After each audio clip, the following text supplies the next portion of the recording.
Born in Brooklyn, New York, to a traditional Yemeni Muslim family, Abdul Ace Montaser broke away from the ideology of his parents to pursue an all-American lifestyle.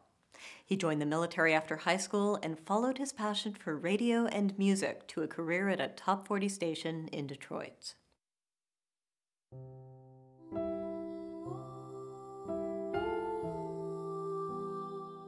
I was like, that's it. We're going to war. This isn't supposed to happen, you know. Airplanes don't fly into buildings by accident. No day's the same, but it's war, so it sucked. If I made it out of Iraq, I'd get on the radio. I wasn't gonna let myself down.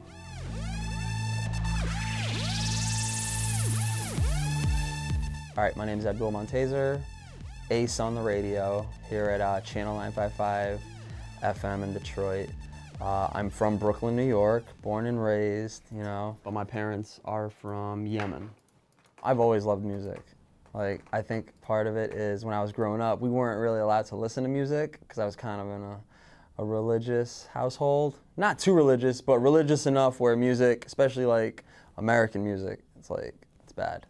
As far as radio, that also started at a young age. I really was passionate about it. I would just hear these voices coming out of these metal squares, and I was just wondering, like, who the hell are these people? Like, who are these people? Like, because I can see the weatherman or the news anchor. I see them, but I couldn't see who these radio people were, and it just drove me nuts. Like, I wanted to know who they were. You know, how do I do that? I want to do that. I just felt like, I hate to say it, but like the military was just always in the way. Like, you know, it just was, you know. I felt like I'm 3 years behind. Right after high school, I knew I didn't want to go to college. So what I did was I joined the Marines. As far as joining the military as an Arab American or Muslim, it's not really, you know, what your parents want you to do. Just being honest. It's not what they want you to do. They weren't too happy about it, but I don't listen to people. It's just something about me. I don't listen to people. I do what I want to do. So I joined in September 2000 when I went to boot camp. Obviously, the year after I joined boot camp, 9/11 happened. And so that made things very awkward with family and people I grew up with because I'm Arab, you know, Arab American, Muslim, and 9/11.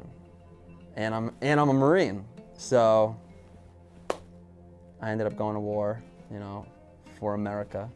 We were in Nasiriyah, Iraq, and I was living in a museum. Like, we were at the Nasiriyah Museum for most of my deployment. The experience was like, it's war, I can't really explain it, you know. I don't think the average person will ever experience anything like that. Ace, I never really knew that you were in the military, so it's pretty cool that you're doing all this, you know. Oh, yeah. You had some stuff you're going to show us. That's sweet. This. He's not just a radio guy. Can we hang this in the studio? Sure. For real? No, it's an Iraqi license plate. That'd be awesome. That's a legit, real Iraqi license plate from Baghdad. Actually, it's upside down. That's my actual okay. Name tags. Wow.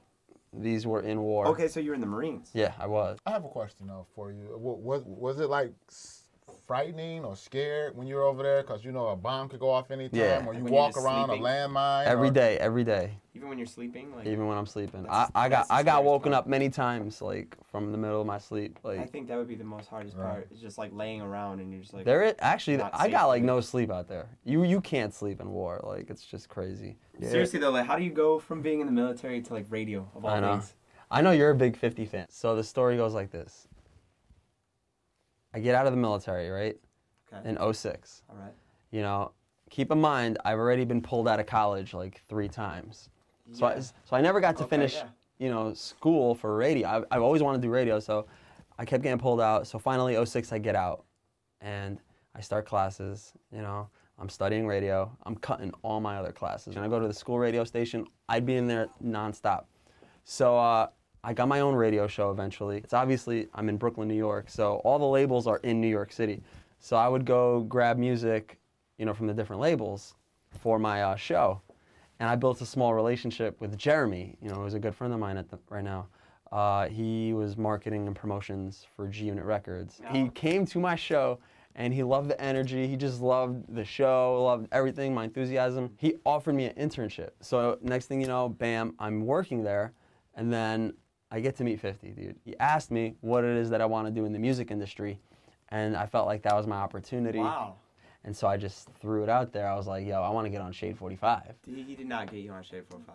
Dude, I swear he got me on Shade 45 like a that, week later. Like that. Like, so within a matter of like, wow. within a matter of like a week, major. I was hired into G-Unit Records and Shade 45. And so it's like my dream came true. There's actually, at one point in time when I was in Iraq, I promised myself that if I made it back from Iraq in one piece, alive, with my mouth intact, I was gonna get on the radio. Somehow, some way, I was gonna make it in radio. And so, for me to be doing it now, I'm just excited and happy. You know, hard work paid off. 955. Hey Ace, can I request a song? What do you want to hear? Drake and Rihanna, Take Care. I'm the late night host, so I have my own show, late nights, weeknights at 11. And on the weekends, I do a lot of, you know, on-air stuff on the weekends. I host a lot of parties for the station. I do a lot of appearances, and just being a face for the radio station. That's what I do. I go out, represent the station. Every Saturday night, the party's right here at 100 with Channel 955. My name is Ace. I'm already doing what I love to do, which is radio. So this is more of a fun thing for me.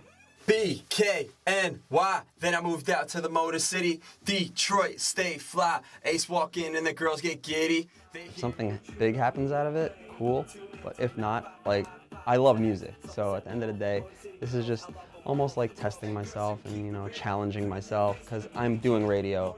You got a lot to say.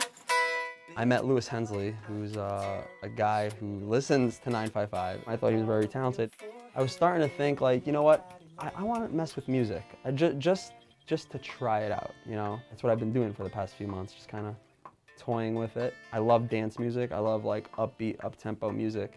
That's what's really working right now in radio, and so that's kind of the work that I'm doing right now in the studio with Lewis. Maybe have one big song, you never know. I'd love to perform, I think that would be cool. But I don't have any, I'd love for something huge to happen, but I don't necessarily expect that, you know. But if it does, you know, I think that would be awesome. I worked really hard to have this life, you know, to do what I love to do. I get to sit in front of a microphone, play music, talk to an entire city. Like, if I turn this on right now, I'll talk to the entire city of Detroit. That's like the ultimate high for me. All right, Rihanna, Jay-Z, talk that talk. I got that coming up in less than 10 minutes. I get goosebumps, like I love it so much. I'm addicted, I'll admit. You know, it's a deep, deep passion. I love it.